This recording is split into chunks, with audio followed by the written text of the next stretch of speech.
నా మొదటి పత్రిక 4వ అధ్యాయము 10వ వచనాన్ని మనం కలిసి చూద్దాం. పేతురు రాసిన మొదటి పత్రిక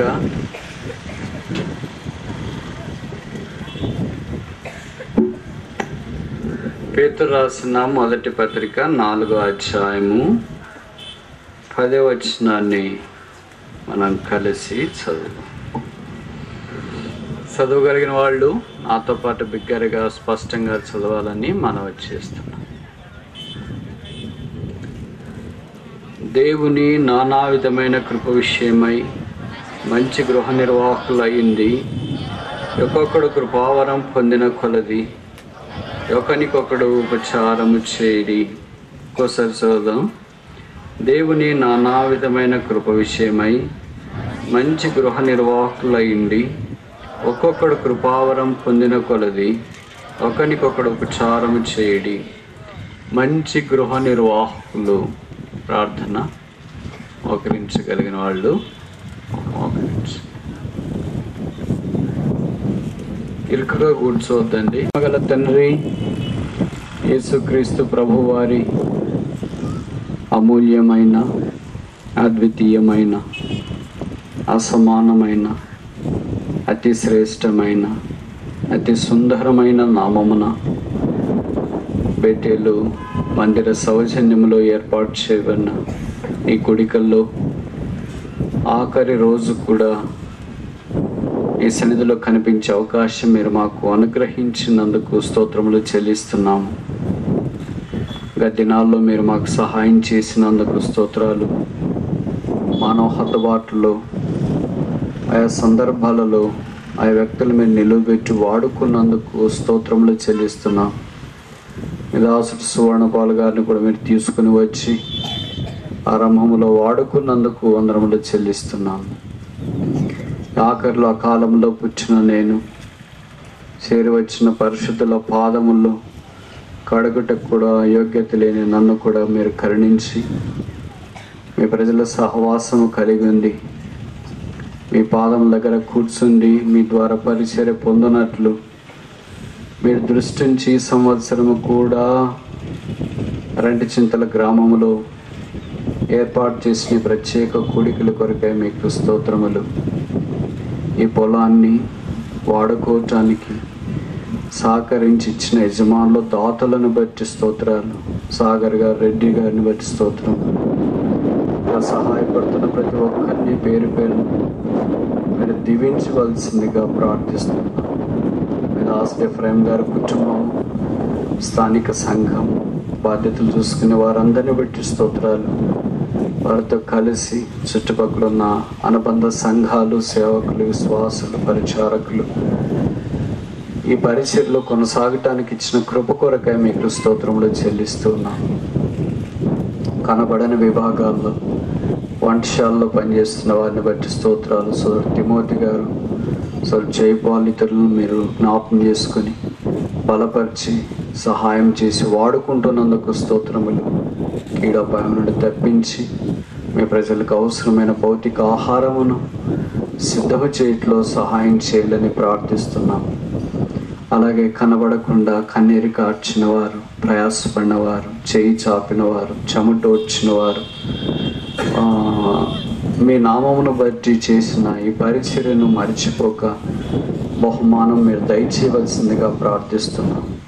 ఈ ఉదయకాలం ఇక్కడ ఎవరైనా రక్షణ లేకుండా వచ్చింటే కరుణించి వారు రక్షింపబడినట్లు సహాయం చేయండి. రక్షించబడిన మాకు కొంత ఊరట, ప్రోత్సాహం, పరికొల్పు, నెమ్మది మీరు కలిగించే మాటలు దయచేయమని ప్రార్థిస్తున్నాం. మా మధ్యలో సంచరించుము, మాతో మాట్లాడము, మా అక్కర కొలది మాకు మేలు చేయట కొరకే దిగిరమ్మని ప్రార్థిస్తున్నాం.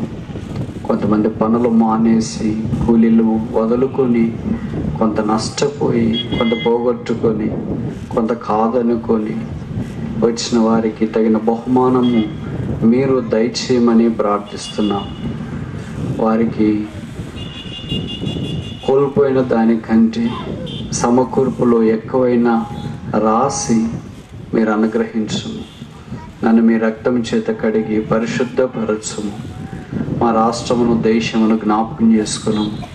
ఈ వేసవి కాలంలో జనరల్ ఎలక్షన్స్ కొరకు వెళుతుండగా ఈ దేశం యొక్క ప్రజాస్వామ్యాన్ని, లౌకికవాదాన్ని, సార్వభౌమత్వాన్ని భద్రపరిచి కాపాడగలిగే పార్టీలు అధికారంలోనికి వచ్చినట్లు సహాయం చేయమని ప్రార్థిస్తున్నాము. మేము సుఖముగా సౌఖ్యముగా బ్రతుకున్నట్లు చేతులెత్తి వారి విషయమై మీ సన్నిధిలో విజ్ఞాపన చేస్తున్నాం. యెహోవా మా ప్రార్థన ఆలకించి మాకు జవాబు దయచేయమని విజ్ఞాపన చేస్తున్నాం. ఎరండి చింతల గ్రామాన్ని కూడా మీరు కరుణించండి. మీరు జ్ఞాపకం చేసుకుని రక్షణ లేని వారిని రక్షించి ఈ గ్రామం అంతా మీ అందు విశ్వాసం ఉంచి మీ ఆశీర్వాదం పొందినట్లు మేలు చేయవలసిందిగా ప్రార్థిస్తున్నాం. ఈ మధ్యాహ్నము మమ్మల్ని కరుణించి మా అక్కర కొలది మీరు పరిచర్య చేయము. నా నోట మీ మాటలు ఉంచము తండ్రి. కొంత స్వేచ్ఛ సామర్థ్యము మీరు కలిగించము. ఆత్మాభిషేకము దయచేయము. ప్రజలు ఖాళీగా దుఃఖముఖలై మీ సన్నిధిలో నుండి వెళ్ళిపోకుండానట్లు దయచేసి మేలు కొరకై నన్ను జ్ఞాపకం ఉంచుకును. మీ రక్తం చేత కడిగి పరిశుద్ధపరచు. నా నాలుక గొంతుక తాకుము. ఉదయం సున్నతి చేయము. మా సమయాన్ని ఆశీర్వాదకరమైనదిగా చేయము. మాకు కాదు యెహోవా, మాకు కాదు, నీ కృపా సత్యమును బట్టి నీ నామమునకే మహిమ తెచ్చుకును. యేసు ప్రభు నామమున స్తుతించి ప్రార్థిస్తున్నాము తండ్రి. ఆమేన్.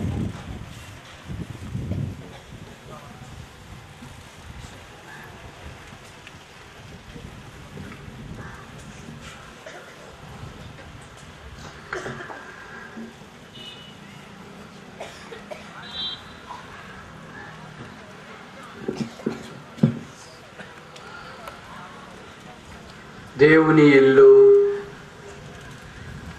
విశాలమైనది, అద్భుతమైనది, ఆశ్చర్యకరమైనది, అమోఘమైనది.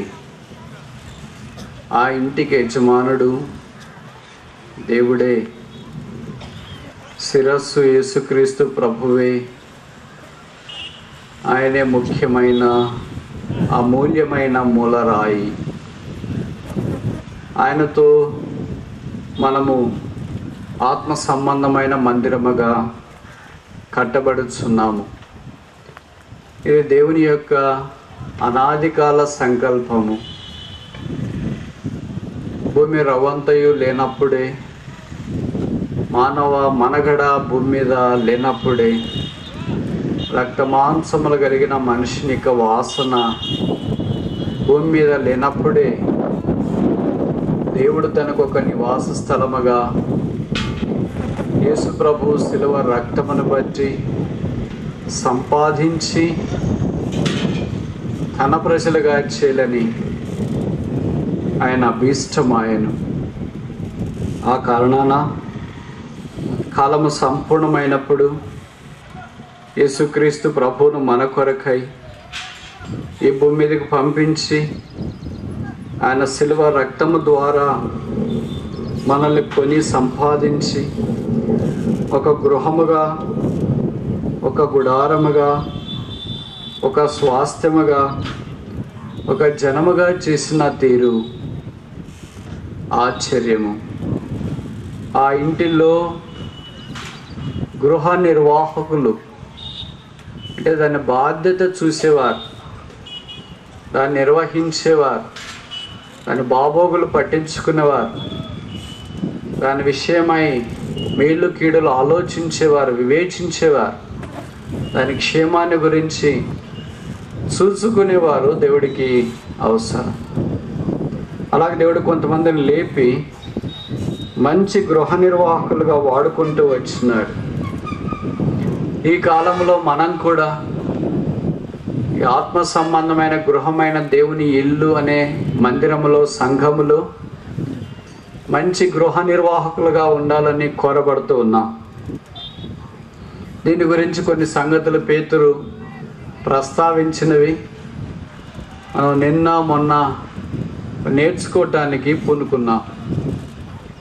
ఈ ఉదయకాలం సెషన్లో పరిశుద్ధాత్మ దేవుడు మనకు సహాయం చేసే కొలది ఈ గృహ నిర్వాహకుని యొక్క పరిచర్య ధర్మాన్ని గురించి, అదే సమయంలో ఆ గృహం యజమానుడు దేవుడు ఎలాంటి వాడు కొన్ని సంగతులు మనము నేర్చుకోవటానికి పూనుకుందాం.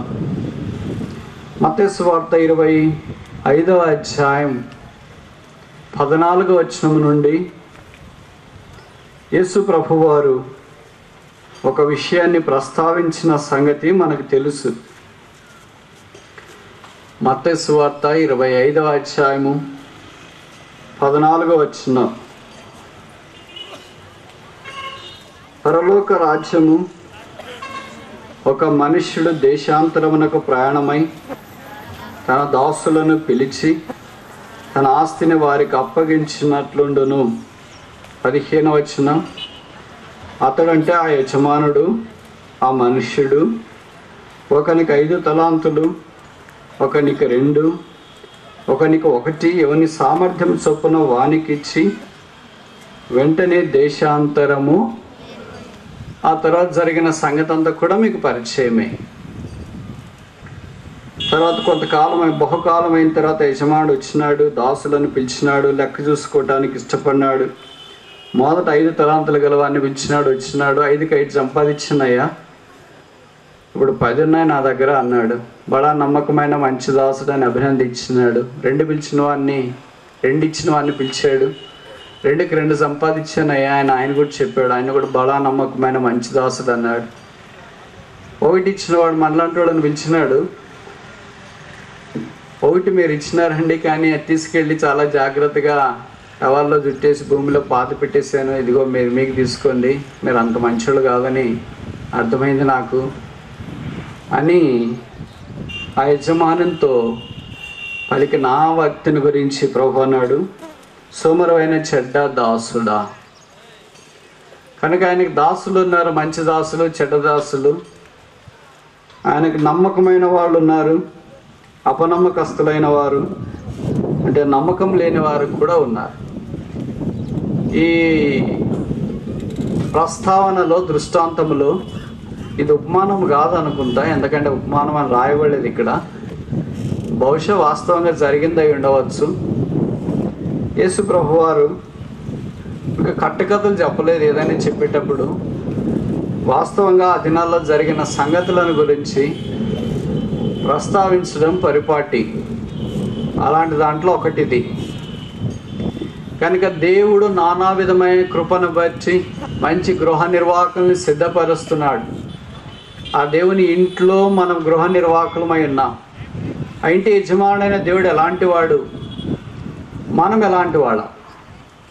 ఈ 2 ప్రశ్నలకు జవాబు ఈ మత్తయి సువార్త 25వ అధ్యాయం 14-15 వచనాలు కింద వరుసల్లో మనం చూడవచ్చు. మొదటి చూస్తాము, దేవుడు ఎలాంటి వాడు. What is God? దేవుని లక్షణాలు ఏంటి? దేవుని సుగుణ ప్రభావం ఏంటి? మత్తయి సువార్త 25వ అధ్యాయం 14వ వచనంలో, పరలోక రాజ్యం ఒక మనుషుడు దేశాంతరమునకు ప్రయాణమై తన దాసులను పిలిచి తన ఆస్తిని వారికి అప్పగించిన. యజమానుడి దగ్గర ఎవరున్నారంటే దాసులు ఉన్నారు. ఆ దాసులు వేరే వాళ్ళ దాసులు కాదు, ఆయన దాసులే. తర్వాత తన ఆస్తి వేరే వాళ్ళ ఆస్తి కాదు, ఆయన ఆస్తే. అంటే దాసులకు ఇవ్వగలిగినంత ఆస్తి ఆయనకుంది. అంటే ఆయన మంచి స్థితిమంతుడు, ఐశ్వర్యవంతుడు ఈ యజమానుడు. చూడండి, సాధారణంగా మనం పెద్దోళ్ళ నుండి, అంటే మన తల్లిదండ్రుల నుండి 3-4 మనం స్వతంత్రించుకుంటాం. దాంట్లో మొదటిది ఏంటంటే అనారోగ్యం, రెండవది ఏంటంటే అప్పులు, మూడవది ఏంటంటే వారి అహంభావం, నాలుగోది చాలా కొంతమందికి మాత్రం వస్తుంది వారి ఆత్మీయత. కనుక అనారోగ్యం అంటే వాళ్ళకి షుగర్ ఉంటే వాళ్ళ పిల్లలకు కూడా వస్తుంది అంటారు, వాళ్ళకి బీపీ ఉంటే వాళ్ళ పిల్లలకు కూడా వస్తుంది అని అంటారు. రెండవది వాళ్ళ అప్పులు, వాళ్ళకి అప్పులు ఉంటే వీళ్ళకి కూడా అప్పులు వస్తాయి. మూడవది వారికి ఆత్మీయత ఉంటే వీళ్ళకి కూడా ఆత్మీయత రావచ్చు, అది చాలా తక్కువ మందికి వస్తుంది. తర్వాత వారికి ఆస్తి ఉంటే వీరికి కూడా ఆస్తి రావచ్చు. మనలో చాలామంది బహుశా మన తల్లిదండ్రుల నుండి ఆస్తి కంటే అప్పులు, అనారోగ్యము, ఆత్మీయ అతిశయము ఇలాంటివి తీసుకున్నామేమో కానీ ఆత్మీయ ఆస్తి, ఆత్మీయ క్షేమము తీసుకోలేదేమో. ఈయన దగ్గర దాసులు ఉన్నారు. ఎంతమంది ఉన్నారంటే 3 ఉన్నారు. ఈయన 4 ఉండొచ్చుగా, 2 ఉండొచ్చుగా, 5 మంది ఉండొచ్చుగా. అబ్రహాం దగ్గర కూడా కొంతమంది దాసులు ఉన్నారు. ఎంతమంది ఉన్నారు? 200 పైచీలకు ఉన్నారు అనుకుంటా. అంతేనా? 300 310. ఆదికాండం 14వ వచనములో 14వ అధ్యాయంలో 14వ వచనంలో మనకు కనిపిస్తుంది. తన ఇంట పుట్టి అలవర్చబడిన 318 మంది, అంటే 318, ఆయన దగ్గర కూడా దాసులు ఉన్నారు.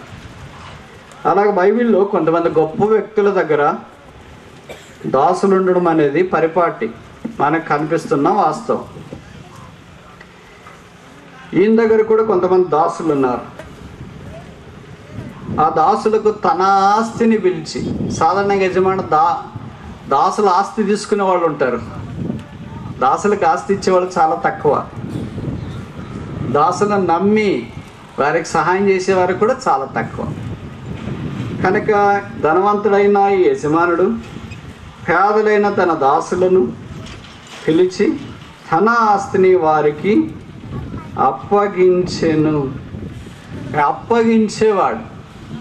కనుక మొదటి యజమానుకున్న లక్షణం ఏంటంటే, is a giving master, giving God, ఇచ్చు దేవుడు. యోహాను 3:11, దేవుడు లోకమును ఎంతో ప్రేమించెను కాగా తన అద్వితీయ కుమారునిగా పుట్టిన వాని యందు విశ్వాసం ఉంచి ప్రతివాడు నశింపక నిత్య జీవం పొందినట్లు ఆయనను మనకు అనుగ్రహించెను. కనుక యేసు ప్రభువు వారినే మన కొరకు ఇచ్చివేసిన దేవుడు. రోమపత్రిక 8వ అధ్యాయంలో అపోస్తలుడైన పౌలు అంటాడు, దేవుడు తన సొంత కుమారుని మన కొరకు ఈయటానికి వెనుదీయనవాడు, ఆయనతో పాటు సమస్తం మనకెందుకు అనుగ్రహింపడు. దేవునికున్న లక్షణం ఏంటంటే, ఎప్పుడు ఇచ్చుట. ఈ రేర్లీ టేక్స్ ఫ్రమ్ అస్, ఈ every time gives to us. ఆయన ఎప్పుడు మనకి ఇచ్చేవాడే, మన దగ్గర నుండి తీసుకునేది చాలా తక్కువ. మనమైతే ఏం చేస్తామంటే, వీలైనంత దాకా ఎవరు మనకి ఇస్తారా అని ఎదురు చూస్తుంటాం. కానీ మనం ఎవరికి ఇవ్వాలా అని ఆలోచించేది భవిష్యత్తు తక్కువేమో. ఇక్కడ ఈ యజమానుడు ఇచ్చేవాడు. అలాగే యేసు ప్రభు వారు కూడా తన ప్రాణమును మన కొరకే సిలువలో ఇచ్చివేసి, ఆ ప్రాణముతో పాటు మనకు తన ఆస్తిని ఎవరిని సామర్థ్యము చొప్పున వానికి ఇచ్చివేశాడు. అందరికి సమానంగా లేదు. అందరికి సమానమైన అవయవాలే ఉన్నా కానీ సమానమైన విశ్వాసం లేదు. అందరికీ సమానమైన భవిష్య అనుభవమే ఉండొచ్చు కానీ సమానమైన త్యాగము లేదు. అందరికీ సమానమైన సంగతులు ఉండవచ్చు కానీ సమానమైన దేవునితో సన్నిహిత సంబంధము లేదు. అందుకని యజమానుడు ఇచ్చేవాడే కానీ ఎలాగిచ్చినాడంటే, ముగ్గురిని పిలిచి ఒకరికి ఇచ్చినాడు. 15వ వచనము, మత్తయి సువార్త 25వ అధ్యాయము 15వ వచనం, మాథ్యూ చాప్టర్ 25:15. మత్తయి 25:15. అతడు ఒకనికి 5 తలాంతులు, ఒకనికి 2 తలాంతులు, ఒకనికి 1 తలాంతు ఎవరిని సామర్థ్యము చొప్పున వానికి ఇచ్చి వెంటనే దేశాంతరము పోయెను. కనుక 1 తలాంత్ అంటే ఎంత? కింద రాసినారు ఒకటేసి, 3,600 రూపాయలు. 3,600 రూపాయలు అంటే ఇప్పుడు మనకు చాలా తక్కువగా కనిపించవచ్చు. ఈ సువార్త రాసే దినాల్లో లేదా ప్రభు చెప్పే దినాల్లో ఈ 3,600 రూపాయలు 20 సంవత్సరాలు కష్టపడితే వచ్చే జీతం. అంటే సగం సర్వీస్. 20 ఏళ్ళకి ఉద్యోగం వచ్చింది, 60 ఏళ్ళకి రిటైర్మెంట్ అనుకోండి. 20 ఏళ్ళు కష్టపడ్డారంటే ఇంకా భవిష్యత్ ఎంత సర్వీస్ ఉంటుంది? చాలా కొంచెమే ఉంటుంది. అంటే అంత ప్రయాసపడితే 20 ఏళ్ళకి కలిగే లాభము లేదా వచ్చే జీతం అంతా 1 తలాంతు. అలాంటిది ఇప్పుడు ఎన్ని తలాంతులు ఇచ్చినాడంటే 5 తలాంతులు ఇచ్చినాడు. అంటే ఎన్ని వేలు? 18,000 ఇచ్చినాడు. అంటే ఎన్ని సంవత్సరాల జీతం? 1 తలాంతు 20 సంవత్సరాల జీతం అయితే 5 తలాంతులు ఎన్ని సంవత్సరాల జీతం? 100 సంవత్సరాల జీతం. 100 సంవత్సరాలు పనిచేస్తే ఎంత జీతం వస్తుందో, అంటే 100 సంవత్సరాలు మీరు వ్యవసాయం చేస్తే ఎంత లాభం వస్తుందో, 100 సంవత్సరాలు మీరు వ్యాపారం చేస్తే ఎంత వస్తుందో, అది దేవుడు ఏం చేసిండో ఒకేసారి ఇచ్చేసాడు. నేను ఈ మాట చెప్తే మీరు అనొచ్చి ఎక్కడ ఇస్తున్నాడో చెప్పండి బ్రదర్, ఇప్పుడే రెడీగా ఉన్నాం పోవటానికి అని. దేవుడు ఇచ్చివేసినాడు అవన్నీ మనకి. అదే మనం చూస్తాం కదా కృపామహదైశ్వర్యం, అదే మనం చూస్తాం కదా మహిమైశ్వర్యము, అదే మనం చూస్తాం కదా ఆయన కనికరములు.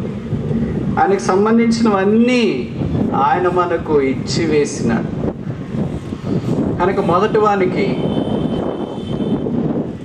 దాదాపు 5 తలాంతులు అంటే 18,000 రూపాయలు ఇచ్చినాడు. రెండో వాడికి 2 తలాంతులు అంటే దాదాపు 7,200 రూపాయలు ఇచ్చినాడు. అంటే 50 సంవత్సరాల జీతం. మూడో వానికి 1 తలాంతు ఇచ్చినాడు. అంటే 20 సంవత్సరాలకు వచ్చేంత జీతం. ఇంత ఎవరైనా మనల్ని నమ్మిస్తారా?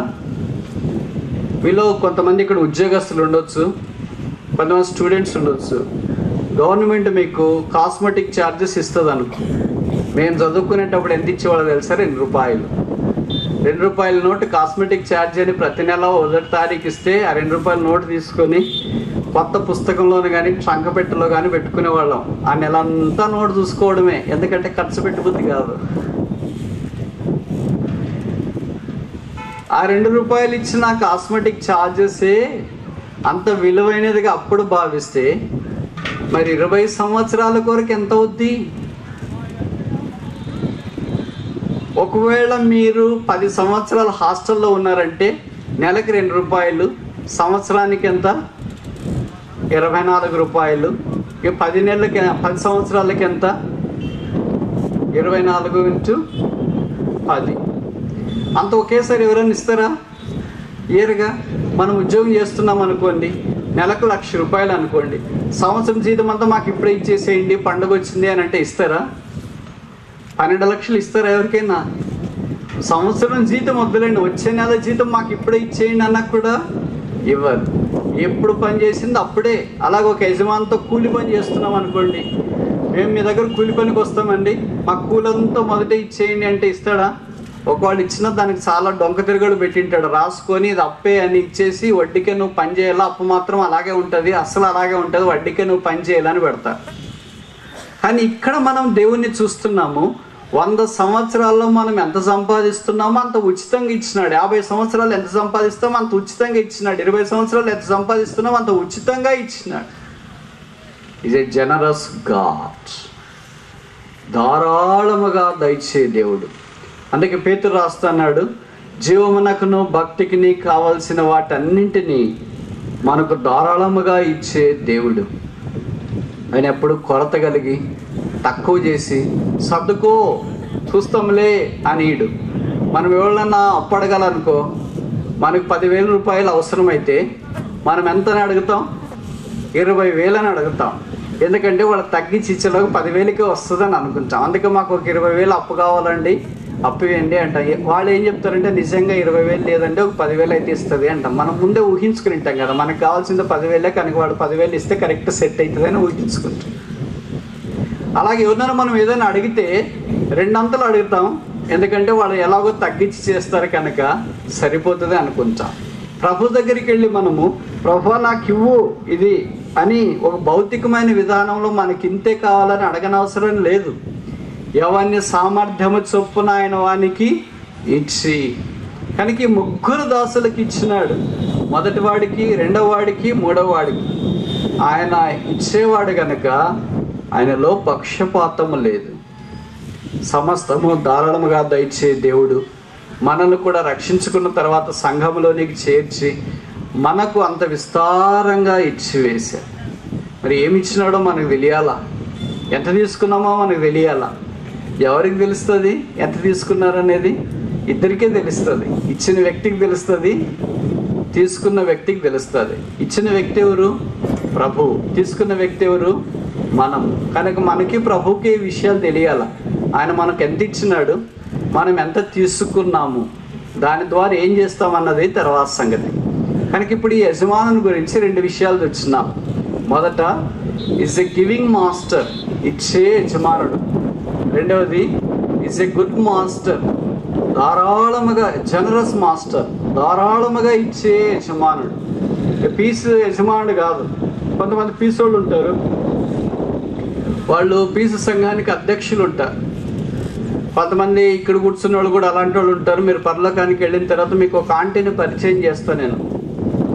మీరు అనొచ్చు, ఏంటి బ్రదర్ మీరే పరిచయం చేస్తానంటారు, మాకు తెలియదా అని.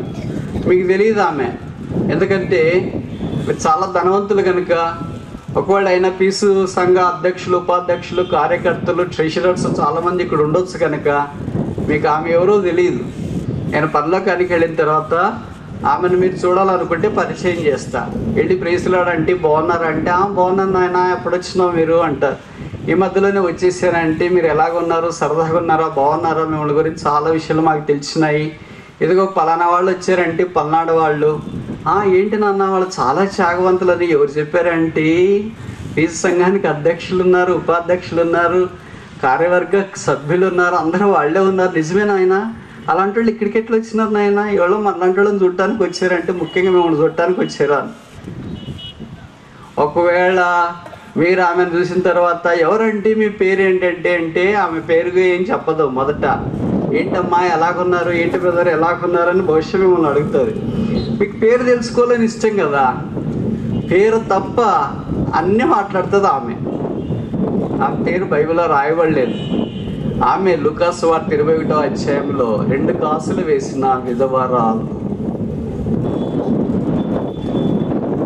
ఆమె మీకు ఎలాగ పరిచయం బ్రదర్ అని మీరు అడుగుతారేమో. నాకు పరిచయం, ఎందుకంటే నేను కూడా అలాగే పేదోడినే కనుక.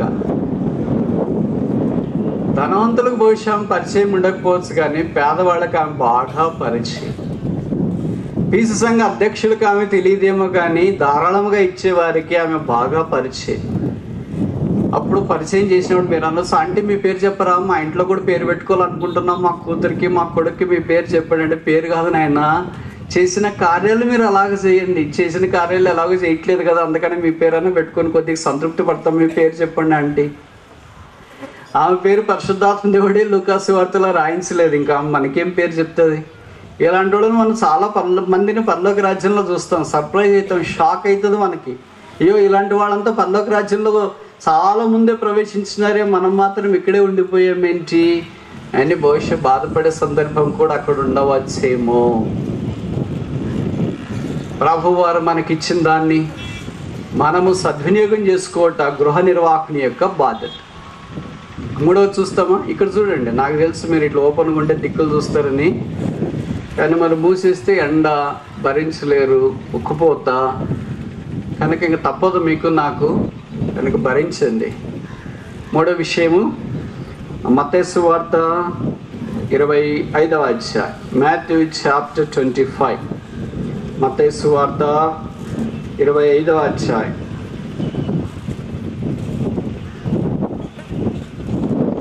19వ వచనం. మత్తయి 25:19. Matthew chapter 25 verse 19.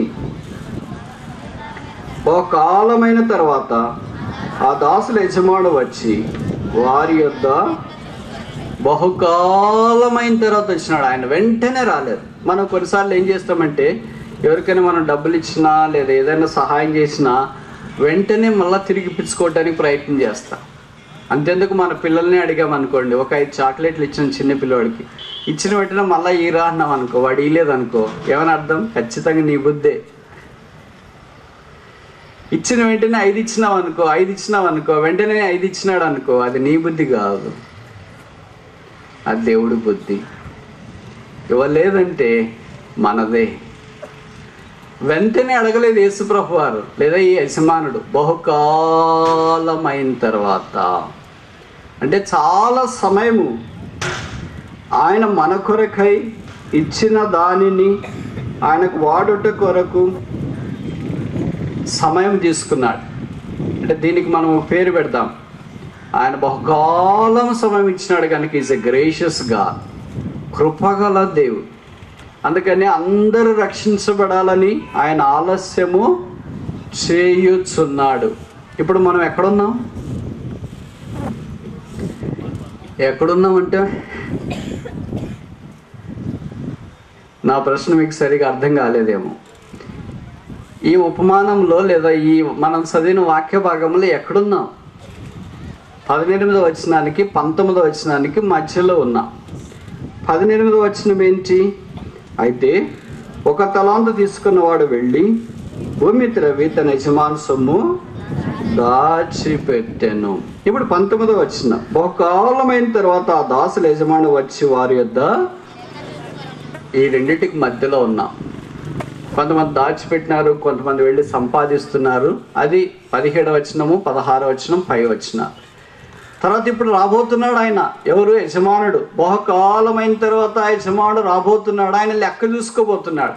కనుక ఆయన రాకముందు మనము తీసుకున్న తలాంతులను వ్యయపరిచి ప్రయాసపడి దానికి 1కి 1, 2కి 2, 5కి 5 సంపాదించవలసిన సమయం ఇది.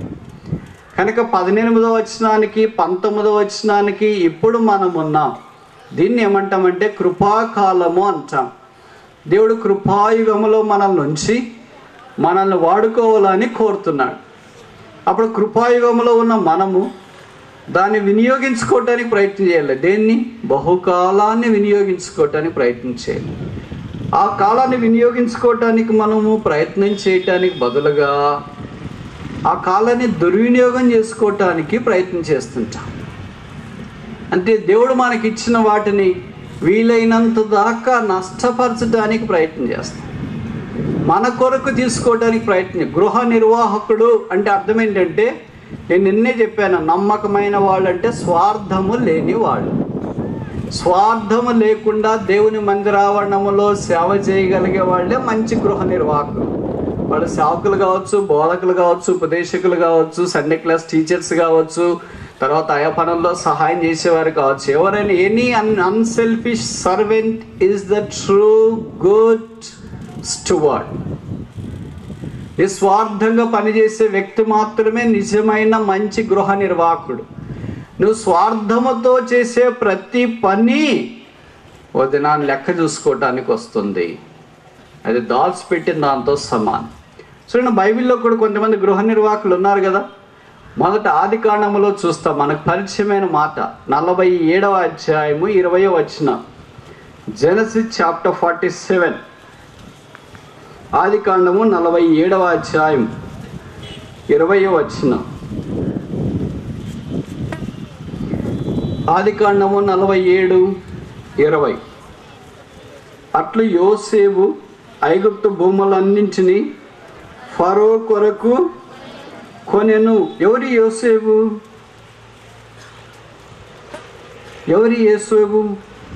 తర్వాత కింద వచ్చిన, కరువు వారికి భారమైనందున ఐగుప్తులందరూ తమ తమ పొలములను అమ్మివేసిరి గనక భూమి ఫరోదాయను. కనుక యోసేపు ఫరో యొక్క గృహ నిర్వాహకుడిగా పనిచేస్తున్నాడు. యోసేపు గృహ నిర్వాహకుడిగా పనిచేస్తున్నాడు కనుక యోసేపు కొరకు కొనలేదు. ఇక రాయబడిన మాట ఏంటంటే, అట్లు యోసేపు ఐగుప్తు భూములన్నింటినీ తన కొరకు కొనెను, కొడుకుల కొరకు కొనెను. ఆయనకి 2 కొడుకులు ఉన్నారు, నాకు తెలిసి కూతురు లేదనుకుంటా. ఒకరికి ఒక దగ్గర పొలం ఉంటే మంచిది కదా, ముఖ్యంగా రాజధానిలో ఫ్లాట్ ఉంటే మంచిది, నా కొడుకు ఉపయోగపడుతుంది. మనిషి వాడు ముందే సరిగ్గా చదువు అంటుబట్టలేదు వాడికి. ఎఫ్రాయిం అంటే పర్వాలేదులే, ఎలాగో బతుకుతాడు, కానీ మనిషి బతకలేడు కదా, అక్కడో ఫ్లాట్ ఇక్కడో ఫ్లాట్ తీస్తామని యోసేపు అనుకోలేదు. ఫరో కొరకు కొనెను. This is the hallmark characteristic of a good steward. మంచి గృహ నిర్వాహకుని యొక్క లక్షణం ఏంటంటే, మనం చేసే ప్రతి దానిని ఫరో కొరకు యోసేపు ఎలాగ చేశాడు, మనం కూడా పరలోక ఫరో అనగా యేసుక్రీస్తు ప్రభు కొరకు, మన యజమానుని కొరకు. బైబిల్లో రాయబడింది కదా, అపోస్తులైన పౌలు అన్నాడు, మీరు ఏం చేసినా ఎవరి కొరకు చేయాలా? ప్రభు నిమిత్తమని చేయండి. Do what ever you want, but do it for the glory of God. మీరు ఏమి చేయాలో తలస్తారో అవన్నీ చేయండి, కానీ ప్రభు మహిమ కొరకు వాటిని చేయడి. అది గృహ నిర్వాహకుని యొక్క బాధ్యత. ఇప్పుడు మనం ఏం చేస్తామంటే, అలా కాదు ప్రభువా ఆయన చూస్తున్నాడు అని, ఆయన చూస్తామంటే ఇవన్నీ ఎందుకు అవుతుంది, మనకి తీసుకుందాము, మన పేటే రాసుకుందాము, మన పేటే చేసుకుందాము, మన పేటే అన్నీ చూసుకుందాము, అన్నీ మావే.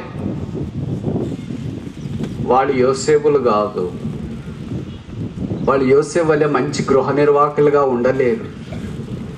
వారు 5 తలాంతులు 2 తలాంతులు తీసుకున్న మంచి దాసులుగా వారు ఉండలేరు. అబ్రహాముకున్న 318 మందిలో ఒకే ఒక గృహ నిర్వాహకుడు ఉన్నాడు, పేరు ఏలియాసు. ఆయనకే సమస్తము చెందిపోతుందని అబ్రహాం బాధపడుతూ వచ్చినాడు. ఒక గృహ నిర్వాహకుడు అంటే పైన యజమానికి దాని గురించి ఏం చూసుకోడు, అన్నీ చూసుకునేది ఎవరంటే గృహ నిర్వాహకుడే చూసుకుంటాడు. ఎంత డబ్బులు వస్తున్నాయి, ఎంత ఖర్చు పెడుతున్నాము, ఎంత ఉపయోగపడుతుంది, ఎంత మిగులుతుంది, ఎంత లాభంలో ఉన్నాము, అన్నీ చూసుకునేది ఎవరంటే గృహ నిర్వాహకుడు. కానీ గృహ నిర్వాహకుడు నమ్మకమైనట చాలా అవశ్యం. నమ్మకం లేకపోతే వారిని మనం ఉంచలేము. కనుక ప్రభువు కూడా నమ్మకస్తులైన వారి కొరకు ఆయన ఎదురు చూస్తున్నాడన్న సంగతి మనం గుర్తుపెట్టుకోవాలి. మనల్నే మన ఇంట్లో వాళ్ళే నమ్మకపోతే, మన పక్కన వాళ్ళే నమ్మకపోతే ప్రభు ఎలాగ నమ్ముతాడు? మీరు ఖచ్చితంగా చెప్పగలరా మిమ్మల్ని మీ ఇంట్లో వాళ్ళు నమ్ముతారని, మీ సంఘంలో వాళ్ళు నమ్ముతారని, మీ కాలేజీలో వాళ్ళు నమ్ముతారని, మీ స్కూల్లో వాళ్ళు నమ్ముతారని? మనం నమ్మి ఒక చాక్పీస్ కూడా ఇయ్యరు, నమ్మి డస్టర్ కూడా ఇయ్యరు, నమ్మి మనకి పుస్తకాలు కూడా ఇయ్యరు, నమ్మి మనకి సామాన్యమైన చిన్నది కూడా సహాయం చేయలేరు. ఇంకా ప్రభు అయితే మనల్ని నమ్మి తన సంఘములో మనకు బాధ్యతలు ఇచ్చినాడు, గృహ నిర్వాహకతో పరిచయం ఇచ్చినాడు. మనం ఎలాగో ఓడిపోతామని తెలిసినా ఏమైనా బాగుపడతారేమో, చేస్తారేమో. కనుక దేవుడు మనకి ఇచ్చిన దాన్ని నమ్మకంగా చేస్తేనే 5 10 అవుతాయి, 2 4 అవుతాయి. నమ్మకంగా చేయకపోతే 1 1 కావటానికి బదులుగా ఆ ఉన్నది కూడా తీసి కలిగిన ప్రతి వానికి ఇవ్వబడుతుంది. తీసేసేలా ఖాళీగా ఉంటే పర్లేదు అని అనుకుంటే కాదు, నువ్వు ఖాళీగా ఉండేది కాదు, తీసి చీకట్లో పడేస్తున్నారు. అది చాలా విషాదకరమైనది. కనుక 3 సంగతులు ఈ యజమాను గురించి మనం చూస్తున్నాం. మొదటిది ఏంటంటే, మొదటిది ఈజ్ ఎ గివింగ్ గాడ్, ఇచ్చే దేవుడు. రెండవది ఏంటంటే ఈజ్ ఎ జనరస్ గాడ్, ధారాళముగా ఇచ్చే దేవుడు. మూడవది ఏంటంటే ఈజ్ ఎ గుడ్ గాడ్, చాలా సమయము ఆయన మనకి ఇచ్చేవాడు. ఇప్పుడు 4వది మత్తయి సువార్త 25వ అధ్యాయం. మత్తయి సువార్త 25వ అధ్యాయం. మత్తయి సువార్త 25వ అధ్యాయము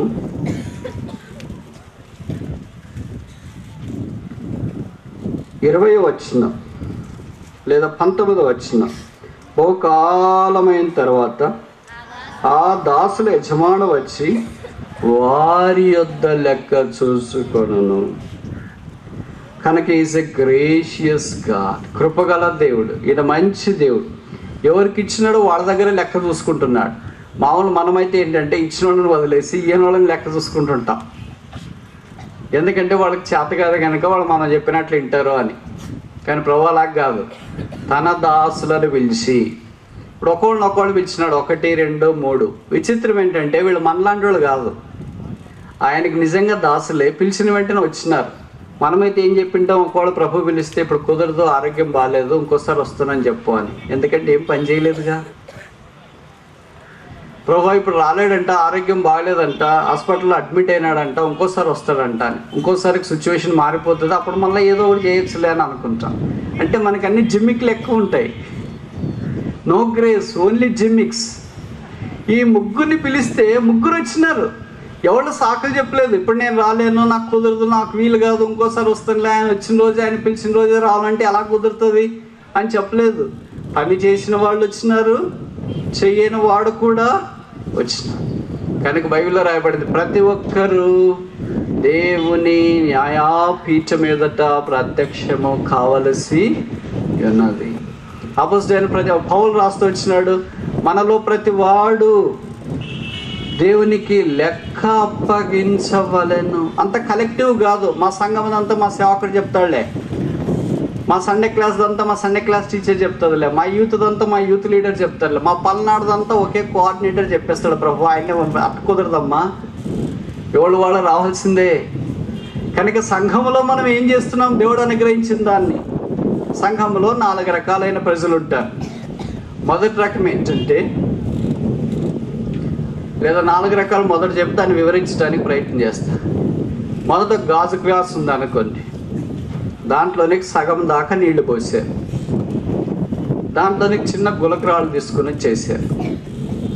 రెండో గాజు గ్లాస్ ఉంది, దాంట్లో కూడా సగం దాకా నీళ్లు పోసారు, దాంట్లోకి ఇట్లా నల్లమన్ను తీసుకుని చేసినారు.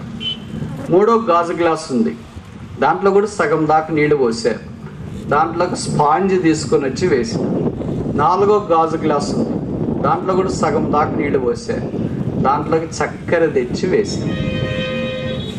కొద్దిసేపు అయిపోయిన తర్వాత 4 గాజు గ్లాసులే, 4 దాంట్లోనికి సగం సగమే నీళ్లు పోసారు. పోసింది ఒకే వ్యక్తి, ఉంచింది ఒకే స్థలమే, కానీ ఆ నీళ్ళలో ఉన్న పదార్థములను బట్టి నీళ్లు ప్రభావితం చేయబడ్డాయి.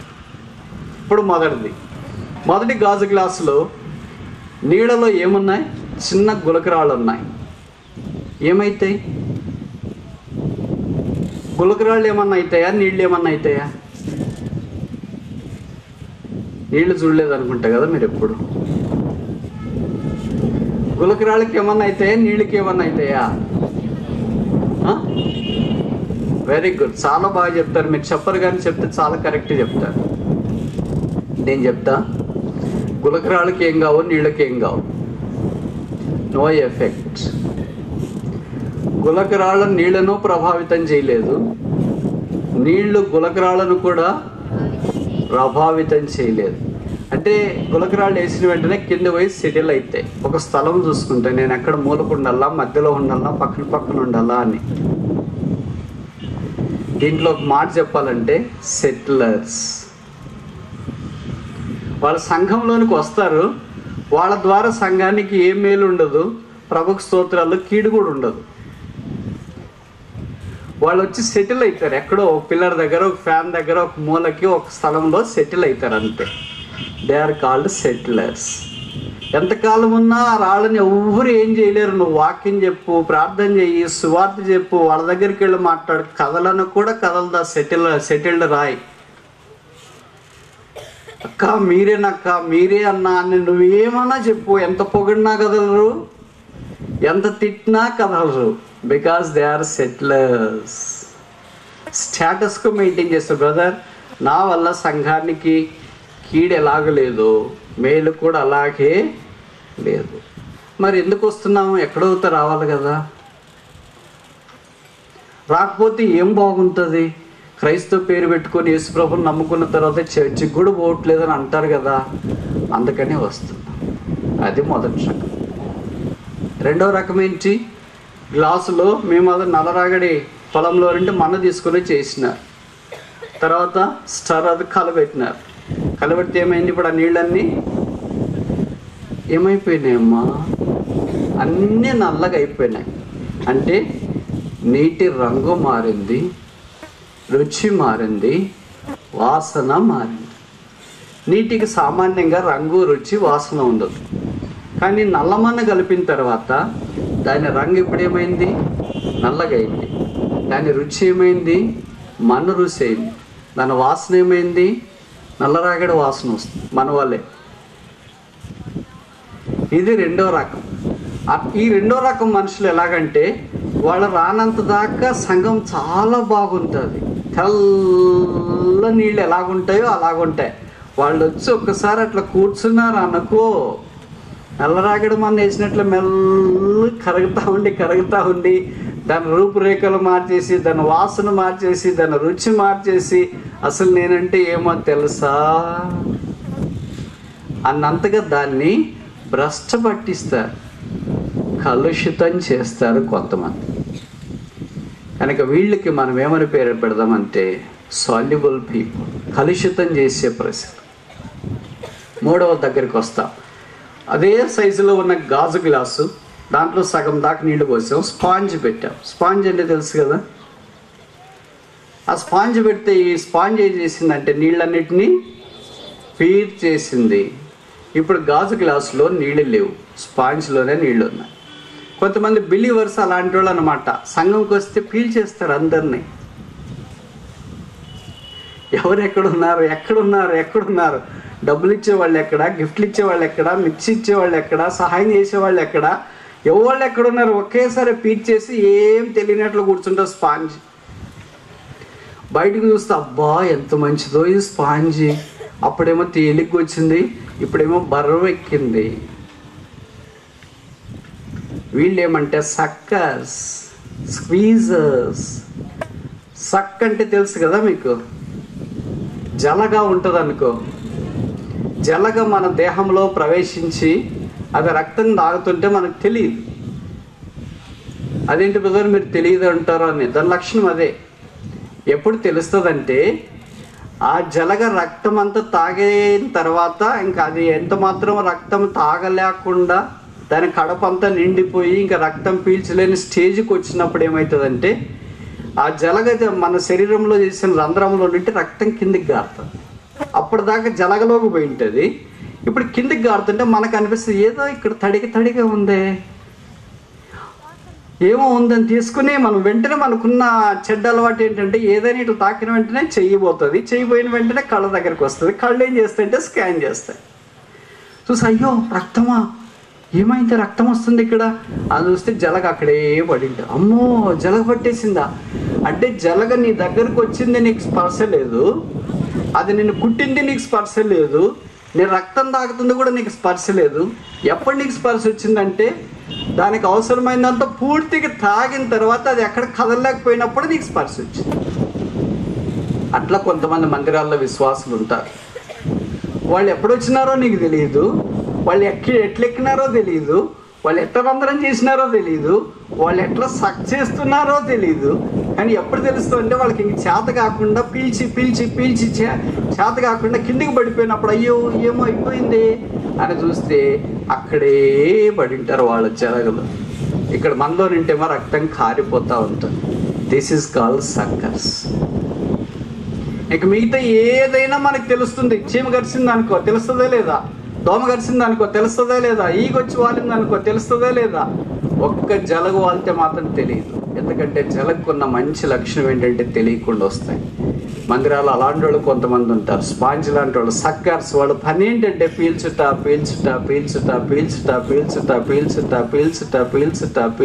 ఎంతదాకంటే నీళ్ళు అయిపోయేదాకా పీలుస్తుంది. అయిపోయిన తర్వాత ఇంకేమంటారంటే ఈ ఊరు వదిలేస్తున్నామన్నా ప్రభు మాట్లాడినాడు, వేరే ఊరికి వెళుతున్నాము, అందుకని నీళ్ళు లేవు ఇంక పీల్చడానికి. 4వ దగ్గరికి వస్తాం. ఏంటి 4వది? ఈ గాజు గ్లాసులో కూడా నీళ్లు ఉన్నాయి, దాంట్లో చక్కెర వేసాం. ఇంతసేపటికి చక్కెర ఏమైపోయిందంటే బాగా కరిగిపోయింది. ఇప్పుడు ఈ 4 గ్లాసులు నీళ్లు తెచ్చి ఇస్తే ఏ గ్లాసులో నీళ్లు మీరు తాగుతారు? మొదటి గ్లాసా, 2వ గ్లాసా, 3వ గ్లాసా, 4వ గ్లాసా? ఎవరు షుగర్ పేషెంట్లు లేరా ఇక్కడ? 4వ గ్లాసులో నీళ్లు తాగుతారు. ఎందుకంటే చక్కెర నీళ్లు వేసేకాలం అమ్మో వేడి చేయకుండా బాగా చల్లగా ఉండిపోతుందని బహుశా మనం ఇష్టపడతాం. ఇప్పుడు ఈ నీళ్ళు ఏమైపోయినాయంటే తీయగా అయిపోయినాయి. దేన్ని బట్టి తీయగా అయిపోయినాయి? చక్కెరని బట్టి తీయగా అయిపోయినాయి. చక్కెర ఏం చేసింది? ఆ నీటికి తీయదనం ఇచ్చింది. అంటే చక్కెర ఏం చేసింది? తన రూపు కోల్పోయింది, తన రంగు కోల్పోయింది, తన వాసన కోల్పోయింది, తన పూర్తిగా కోల్పోయింది. ఇప్పుడు చక్కెర ఏ రూపంలో ఉంది? నీళ్ళ రూపంలోకి వచ్చింది. చక్కెర ఏ వాసనలో ఉంది? నీళ్ళ వాసనలోకి వచ్చింది. చక్కెర ఏ రుచిలోకి వచ్చింది? నీళ్ళ రుచిలోకి వచ్చింది. కొంతమంది విశ్వాసులు, సేవకులు, బోధకులు మందిరాల్లో అలా ఉంటారు. వాళ్ళు ఒక సంఘంలో కాలు పెట్టిన తర్వాత వారంతా కోల్పోతారు. వారి ఐడెంటిటీ, వారి చదువు, వారికి సంబంధించిన భౌతికమైనవన్నీ కోల్పోయి సంఘానికి ఉపయుక్తంగా వారు మారుతారు. సంఘానికి తీయదనం వస్తుంది వాళ్ళ ద్వారా, సంఘానికి రుచి వస్తుంది వాళ్ళ ద్వారా, సంఘానికి మంచి పరిమళ సువాసన వస్తుంది వాళ్ళ ద్వారా. ఇది 4వ రకమైన గాజు గ్లాస్. Sugary water. ఇప్పుడు ప్రశ్న ఏంటంటే, ముగించక మనకు ముందుకెళ్ళక మనకు ఈ 4 గ్లాసుల్లో మనం ఎలాంటి గ్లాసు? మన గ్లాసు లేదా ఇక్కడ? మొదటి రకమా, రెండో రకమా, మూడో రకమా, 4వ రకమా, లేదా ఈ 4 రకాలు కాకుండా మనది 5వ రకము? అన్ని కొద్దిగా ఒక రాయి, కొద్దిగా మన్ను, కొద్దిగా స్పాంజు, కొద్దిగా చక్కెర అట్లుంటే మంచిది. ఎందుకంటే ముందే డయాబెటిక్ కదా అనుకుంటా. ఆ రకము లేదు. ఏదో ఒక రకము ఈ 4 ఉండాల్సిందే. ఇప్పుడు నేను ప్రశ్న అడగొచ్చా? ఈ 4 రకాల్లో మనం ఏ రకం? మొదటి రకమా, రాళ్ళ రకమా, రెండవ రకం మన్న రకమా, మూడవ రకం స్పాంజ్ రకమా, 4వ రకం చక్కెర రకమా? ఏ రకం? మీరు చెప్పరా, నేను చెప్పాలా? చెప్పరా? సిగ్గుపడుతున్నారా? బాధపడుతున్నారా? మమ్మల్ని గురించి చెప్తున్నాడని అనుకుంటున్నారా? మిమ్మల్ని గురించి కాదు, మనలను గురించి. మనం ఈ 4 రకాల్లో ఏ రకంలో ఉన్నాం నేను చెప్పనా? మనలో చాలామంది మొదటి రకంలోనే ఉంటారు, కొంతమంది 2వ రకంలో ఉంటారు, ఇంకా కొంతమంది 3వ రకంలో ఉంటారు. ఈ 3 రకాల్లోనే మనుషులందరూ ఉంటే బహుశా మనం మీటింగ్లు పెట్టుకోవడం వేస్ట్ అనుకుంటా. కొంత శేషము 4వ రకంలో కూడా ఉంటుంది. ప్రతి సంఘములో ఎవరో ఒకరు చక్కెర లాంటి సేవకుడు, ఎల్డర్లో, విశ్వాసులో, సండే క్లాస్ టీచరు, ప్రార్థన చేసే ఆంచినో, లేదా పరిచర్య జరిగించే సహోదరులు ఎవరో ఒకళ్ళు అలాంటి వాళ్ళు ఉంటారు. అదే శేషము. యెహోవా నీ స్వాస్థ్యమైన ప్రజలను గురించి నీవు మేలు కొరకై జ్ఞాపకం చేసుకో. అలాంటి వాళ్ళు ఒక్కళ్ళున్న దాన్ని బట్టి ఈ 3 క్లాసుల వాళ్ళు మిగతా 90% ఉన్నా పర్వాలేదు. దేవుడు ఆ 1% లేదా ఆ 10% ఉన్న మనుషులను చూచి, వారి ప్రార్థనలు ఆలకించి, వారి పరిచర్ను ఆలకించి, ఆ సంఘాన్ని వేయకుండా అక్కడే ఉంచింటాడు. ఆ పరిచర్ను త్రోసివేయకుండా అక్కడే ఉంచింటాడు. ఆ దీపస్తంభాన్ని ఆర్పకుండా దీపస్తంభాన్ని అలాగే ఉంచింటాడు. ఇప్పుడు ముందుకెళ్ళక మనపు సంగతి విషయం ఏంటంటే, మనము ఆ 4వ గాజు గ్లాసులు ఉన్న చక్కెర వల్లే మన జీవితం ఇతరులకు తీయగా ఉంటే ఎంత బాగుండు. మన మాటలు తీయగా, మన క్రియలు తీయగా, మన ప్రవర్ధన తీయగా, మన ప్రార్థన తీయగా, మన ఆరాధన తీయగా, మన పరిచర్య తీయగా. అబ్బా బ్రదర్ వచ్చినాడు, బ్రదర్ మాట్లాడితే అట్లే వినబుద్ధి అవుతుందండి. వచ్చినారు బ్రదర్ ప్రార్థన చేస్తుంటే అట్లే వినబుద్ధి అవుతుందండి. ఈ బ్రదర్ వచ్చినాడు ఆరాధన చేస్తుంటే అట్లే వినబుద్ధి అవుతుందండి. సేవకుడు వచ్చినాడు సువార్త చేస్తుంటే అట్లే వినబుద్ధి అవుతుందండి. దేవుడు ఏం పెట్టినాడో ఆ అట్రాక్షన్ వాళ్ళలోన అట్లే వినబుద్ధి అవుతుందండి అని వాళ్ళని అంటారా? మాలాంటి వాళ్ళు లేచి నిలబడి వెంటనే కొంతమంది టైం చూసుకుని లేచి నిలబడినాడా ఈయన. బహుశా మనము చక్కెర కాదు. మన ఐడెంటిటీ పోగొట్టుకోవడానికి ఇష్టపడతామా? మన ఐడెంటిటీ అంటే చక్కెర స్ఫటికం. మీకు తెలుసు కదా, పదార్థాలు 2 రకాలు, amorphous material, crystalline material. Amorphous material అంటే ఆకారము లేనిది. ఉదాహరణకి పౌడర్కి ఏం ఆకారం ఉండదు. క్రిస్టలైన్ మెటీరియల్ అంటే స్ఫటికాలు కలిగింది. ఉప్పు, చక్కెర ఇలాంటివన్నీ ఒక ఆకారం కలిగి ఉంటాయి. అలాగే క్రైస్తవుడు అయిన తర్వాత ప్రభు యొక్క ఆకారంలోనికి మనం వస్తాం.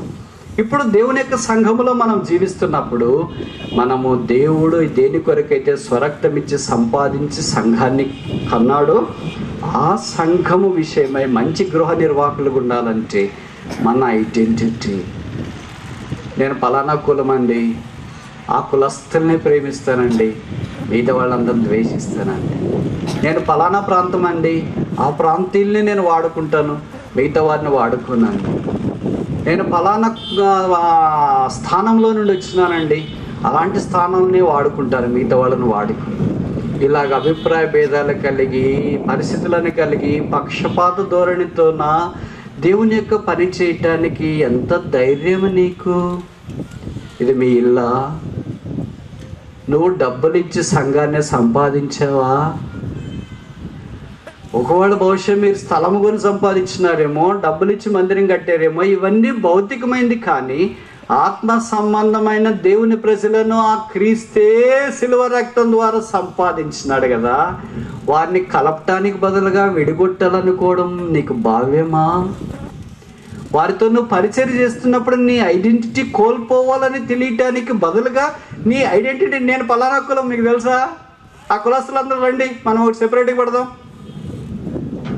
ఆ కులస్తులంతా రండి, నేను మిమ్మల్ని వాడుకుంటా. ఆ కులస్తులంతా రండి, మీకు సండే క్లాస్ మీదే. ఇట్లాగే చేసేవాడు కొంతమంది కింద కూర్చొని ఉన్నారు. వాళ్ళు అనుకుంటున్నారు మా సంగతి బ్రదర్కి ఎలాగ తెలిసింది. నాకు కాదు, దేవుడికి ఎప్పుడో తెలిసిపోయింది. ఇలాంటి వాళ్ళు రాళ్ళు సెటిలర్స్ అట్లే సిటీలో ఉంటారు, ఏ ఉపయోగం ఉండదు.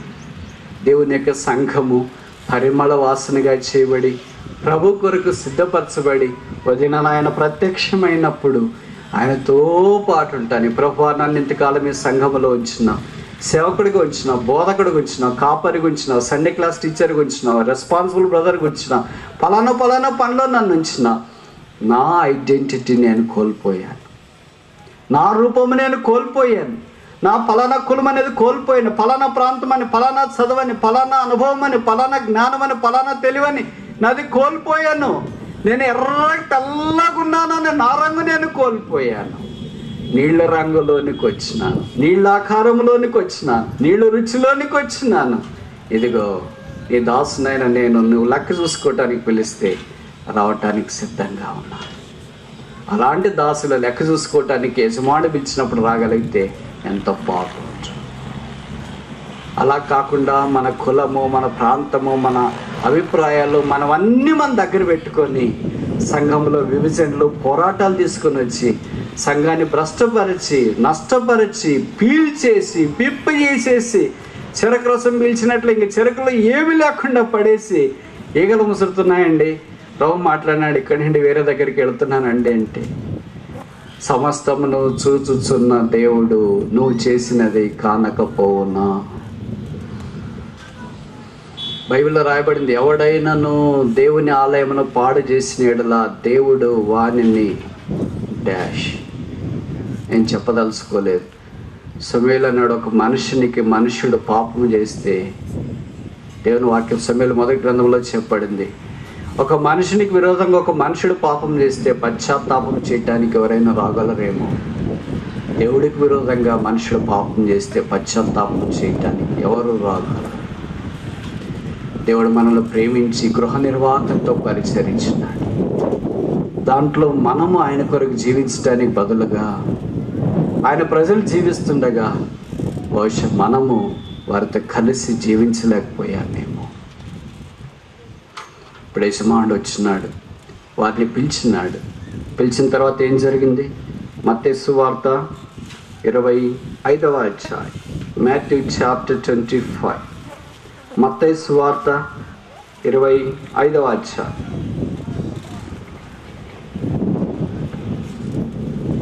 21వ వచనం. అతని యజమానుడు, బలా నమ్మకమైన మంచి దాసుడా, నీవు కొంచెంలో నమ్మకముగా ఉంచివి, నేను అనేకమైన వాటి మీద నియమించేది, నన్ను యజమాని సంతోషంలో పాలు పొందమని అతనితో 5 తలాంతులు ఎంతంట? 5 తలాంతులు ఎంత? వెరీ గుడ్, చాలా బాగా చెప్పినారు, మీరంతా మేల్కొని ఉన్నారు. 18,000 ఎన్ని సంవత్సరాలది ఆ జీతము? 100 సంవత్సరాలు. అది ఎంతంట? అంటే మీరంతా ఇంగ్లీష్ మీడియం అనుకుంటా కదా, నేను అక్కడే తెలుగు మీడియం, అందుకే మీకు వెలగట్లేదు. ఇప్పుడు నేను చదివిన మాటలోనే జవాబు ఉంది. ఈ కొంచెములో 100 సంవత్సరాల జీతం దేవుని దృష్టిలో ఎంతంట? కొంచెం. మనకు 100 సంవత్సరాల 5 తలాంతుల 18,000 మనం గుండె పెట్టేట్లు ఫీల్ అయిపోతుంటాం. కానీ దేవుడికి ఎంత? కొంచెం. 2 తలాంతులు ఎన్ని సంవత్సరాల జీతం?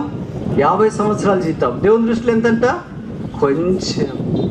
ఈ కొంచెంలో ఏం ప్రభా నువ్వు కొంచెం అంటున్నావు ఏంటి? 100 సంవత్సరాల జీతం తీసుకొని కొంచెం అంటున్నావు ఏంటి? నా దృష్టికి అది కొంచెమే. మా దృష్టికి మేము బతికినా 100 సంవత్సరాలు బతకలేం కదా. 70 సంవత్సరాలు అధిక బలం ఉంటే 20 సంవత్సరాలే కదా. నువ్వు 100 సంవత్సరాలకు సరిపోయేంత మీరు మాకు ఇచ్చినారు, కానీ ఇచ్చిందంత ఏమంటున్నావు? కొంచెమే, కొంచెమే, కొంచెం. ఎంత గొప్ప దేవుడు మనకున్నాడు. ఎంత దయగలిగిన దేవుడు మనకున్నాడు. అందుకే ఈ 5వ దానికి ఒక పేరు పెడదాం, ఈజ్ ఎ గ్లోరియస్ గాడ్. మహిమగల దేవుడు, బలా నమ్మకమైన మంచి దాసుల. మొదటి వానికి అది వచ్చింది, రెండవ వానికి అనే అభినందన వచ్చింది, మూడో వాడు కూడా వచ్చినాడు. ఏంటయ్యా నీకు ఒక తలాంత ఇచ్చాను కదా, ఏం చేసేవంటే మీ సంగతి నాకు బాగా అర్థమైందండి, మీరు విత్తన చోటు కోయడానికి ప్రయత్నం చేసేవాళ్ళు, మీరు చాలా కఠినస్తులని తెలిసిపోయింది, అందుకనే నేను వెళ్ళి గొయ్యి తవ్వేసి రుమాల్లో జుట్టేసి మీరు ఇచ్చిన తలాంత దాంట్లో పెట్టాను అన్నాడు. రుమాల్లో చుట్టడమే గొప్ప పని, ఓ గొయ్యి తవ్వడమే పని, అది చుట్టిన తర్వాత మూసేయడమే పని, దాన్ని తర్వాత భద్రంగా చూసుకోవడమే ఒక పని. ఎంతకాలం చూసుకున్నాడు? బహుకాలం చూసుకున్నాడు. అంటే పని చేయకుండా ఇట్టే చూసుకుంటే ఆ చెట్టు కింద దాచిపెట్టినా ఎవడన్నా బండి పెడితే రే బండి పెట్ట తీసేయి, ఎందుకు అక్కడ నాకు పని ఉంది, అది బండి పెట్ట తీసేయి, ఎవడన్నా వచ్చి పిల్లలు అక్కడ రే అక్కడ ఆడుకోవద్దు అక్కడికి. అరే నువ్వు ఎప్పుడు ఇక్కడే కూర్చుంటున్నా, ఏం చేసి నాకు అక్కడ పని ఉందిలే అందుకని నేను ఎప్పుడు ఇక్కడే కూర్చుంటాను, దాని బదులు బయటికి వెళ్ళి పని చేసినచ్చుగా. నువ్వు దాన్ని కాపు కాసుకొని బహుకాలం అలాగే ఉన్నావు. ఎంత తెలివి ఉందంటే తిరిగి యజమానుడు వచ్చి లెక్క పిలిచేటప్పుడు కూడా ఆ స్థలానికి వెళ్ళాడంటే అంత కరెక్ట్ గుర్తుపెట్టుకొని ఉంటాడు. మనం చూడండి ఇంట్లో ఉంటాం కదా, రాత్రి వచ్చింటాము బండి తాళము పెన్నో ఎక్కడో పడేసింటాము, అది ఉదయం వెళ్ళేటప్పుడు మనకు కనిపించదు. పెన్ను ఎక్కడ పెట్టే బెడతాళం ఎక్కడ పెట్టే ఇక భర్త అంత అజమాయిషి, ఏమా ఎక్కడ పెట్టా ఏమో తెలియదు. ఉదయం నేను రాత్రి వచ్చినప్పుడు పెట్టాను కదా, నేను అప్పుడు వంటగదిలో ఉన్నా, ఎక్కడ పెట్టాను నేను చూసుకోలేదు, కొద్దిగా ఎతికియొచ్చు కదా, ఇక్కడ నాకు చాలా పనులు ఉన్నాయి. ఇంకెట్లో భార్య మాటినట్లేదని పిల్లలు రే ఎక్కడ పెట్టాను రా, తెలియదు డాడీ నాకు చాలా హోంవర్క్ ఉంది, నువ్వే ఎత్తుక్కో డాడీ. ఇంకో కొడుకు లేదా కూతురు దగ్గర పోతే డాడీ అసలు నాకు ఇంక తల ఇప్పుడు నేను మాట్లాడే స్థితిలో ఉండలేను, డోంట్ డిస్టర్బ్ మీ. కూతురు అలాగే చెప్పింది, కొడుకు ఇలాగే చెప్పాడు, భార్య ఎలాగే చెప్పింది, ఈయనకైనా కన్ఫ్యూజ్. ఎక్కడ పోయింది ఇల్లంతా దయ్యాల కొంప మాత్రం ఉంది, ఒకటి పెట్టింది ఉండట్లేదు, ఇక్కడ తాళాలు చెవులు పెడితే, ఇక్కడ పుస్తకాలు పెడితే, ఇక్కడ పెన్ను పెడితే, ఇక్కడ కనిపించట్లేదు, ఎక్కడ పోయింది ఏం కదా. ఇంట్లో అంత శుభ్రత లేదు, పట్టించుకునే వాళ్ళు లేదు, అటు ఇటుగా కేకలే. మనం అక్కడ పెట్టిందే మన ఇంట్లోనే మనకే ఒక పూట కనిపించినప్పుడే ఇంత చేస్తామే, ఎక్కడో దాన్ని రుమాల్లో చుట్టేసి భూమిలో పాతి పెట్టి దాని దగ్గర ఉన్నాడంటే యజమానుడు వచ్చిన తర్వాత అక్కడికి వెళ్ళి దాన్ని తవ్వి మళ్ళీ తీసుకుని ఇంత పని చేసేవాడు ఒక తలాన్ని తీసుకెళ్ళి వ్యాపారం చేసి ఇంకో తలాన్ని సంపాదించుండొచ్చు కదా. ఈ నష్టం ఈ కీడు చేయటానికి మాత్రం ఎంతైనా పూనుకునే వాళ్ళు కొంతమంది ఉంటారు, ఆలోచిస్తుంటారు వాళ్ళు రాత్రి అంతా ఏం కీడు చేయాలో వీళ్ళకి అని. వాళ్ళ దాంట్లో సక్సెస్ఫుల్ మిషనరీస్. యజమాడు ఆయన్ని పిలిచినాడు, నీ సంగతి ఏంటి, నీకు ఒకటి ఇచ్చినాను కదా, ఇదిగో ఒకటే తీసుకొని వచ్చినాను, ఇంతకంటే నేను ఎక్కువ చేయలేదు, నీ పరిస్థితి నాకు అర్థమైపోయింది. అప్పుడు ప్రభు అన్నాడు, లేదా యజమానుడు అన్నాడు, సోమరివైన చెడ్డ దాసుడా. కనుక దేవుని గృహ నిర్వాహక పరిచర్యలోన 60% మంచోళ్ళు ఉంటే 30% చెడ్డోళ్ళు ఉన్నారని దీని ద్వారా అర్థమవుతుంది. అంతేనా? 60% నమ్మకస్తులు ఉన్నారంటే 30% అపనమ్మకస్తులు ఉన్నారని అర్థమవుతుంది. నేను ఈ మాట చెప్పినప్పుడు మీరు అనొచ్చు, మరి బ్రదర్ మెజారిటీ మంచోళ్ళే కదా, మెజారిటీ నమ్మకమైన వాళ్ళే కదా, మైనారిటీ మాత్రమే, తక్కువ మంది మాత్రమే కదా నమ్మకం కాని వాళ్ళు అంటే ఒక్కడు చాలదా 1200 యూదా ఇస్కరియోతు యేసుప్రభువును అప్పగించడానికి? ఎంతమంది కావాలి?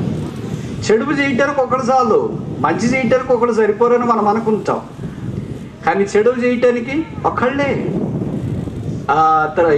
ఏబేలును చంపడానికి ఎంతమంది అవసరమయ్యారు? కయ్యను ఒక్కడే. అలాగే యేసుప్రభువును అప్పగించడానికి ఎంతమంది అవసరమయ్యారు?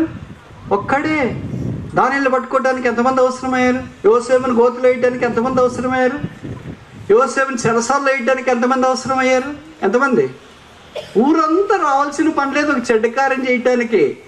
1 person is enough to do the lot of damage. ఎంత నష్టం కలిగించాలో అంత నష్టం కలిగించడానికి ఒక్కడు చాలు, కానీ ఆ నష్టాన్ని పూడ్చివేయటానికి మాత్రము ఈ 60% మంచి దాసులు వచ్చినా కూడా ఇంకా కష్టమేమో. ప్రభుకు స్తోత్రాలు.